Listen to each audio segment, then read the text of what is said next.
Indonesia सकाफत से मालामाल मुल्क है। यहाँ आने वाले को यहाँ की तैरती दुकानों का नज़ारा करना वर्ता हैरत में डालता है। यहाँ लोग रोज़मर्रा की ज़रूरियात का सामान बेचते हैं। 2 से 3 किलोमीटर तक फैली ये मार्केट तलुए आफ्ताब के वक्त खुलती है और दरियाए मर्तापुरा में फैल जाती है।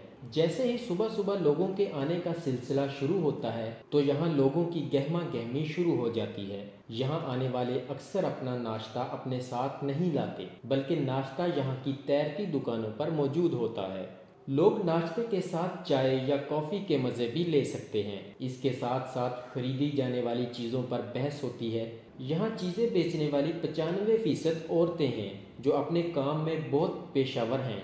ये बाज़ार वाकई देखने के काबिल है।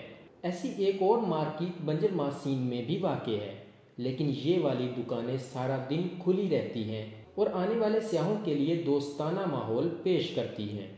आने वाले सयाह या ख़रीदार यहाँ से मुकामी बनाई गई दस्तकारी की चीज़ों के साथ ताज़ा समुद्री ग़िज़ा जैसा कि डोरियन, रैम्बोतीन, चावल, नूडल और इस इक़साम की मुख्तलिफ अशिया ख़रीदते हैं। यहाँ के ज़्यादा लोग दरियाए मर्तापुरा के करीबी रिहायशी हैं। ये असल में एक होल सेल मार्केट है।